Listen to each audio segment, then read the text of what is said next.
മതസൗഹാർദ്ദമെന്ന വാക്കിന്റെ അർത്ഥം അനുഭവിച്ചറിയണമെന്നുള്ളവർ പെരിങ്ങോമല പഞ്ചായത്തിലെ ഇടിഞ്ഞാർ എന്ന പേരുള്ള ഗ്രാമത്തിലേക്ക് വരണം. ഒരു മതിൽക്കെട്ടിനുള്ളിലാണ് പള്ളിയും അമ്പലവും. അമ്പലമുറ്റത്ത് പള്ളിയുടെ നേർച്ചപ്പെട്ടിയുണ്ട്.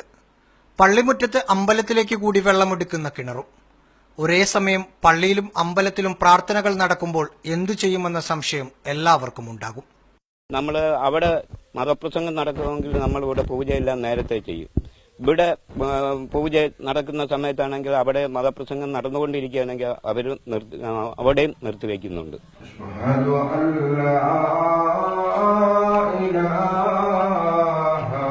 ഇത് പള്ളിയുടെ നേർച്ചപ്പെട്ടിയാണ്. മണ്ഡലകാലം എത്തിയതോടെ അമ്പലം അലങ്കരിച്ചപ്പോൾ കുരുത്തോല കൊണ്ട് ഇതും ഭംഗിയാക്കി.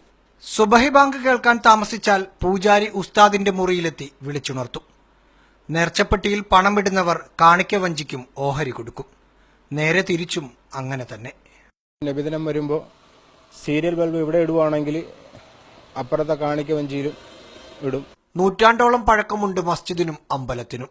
വലിയൊരു ആൽമരത്തണലിൽ സംഗമിക്കുന്ന രണ്ട് വിശ്വാസങ്ങളും എല്ലാവർക്കും മാതൃകയാണ്. മതങ്ങൾ മത്സരത്തിനുള്ളതല്ലെന്ന് മനുഷ്യനെ പഠിപ്പിക്കുന്ന ഉത്തമ മാതൃക. അരുൺ നിലമ്പൂരിനൊപ്പം റഹീസ് റഷീദ്, മീഡിയ 1, തിരുവനന്തപുരം.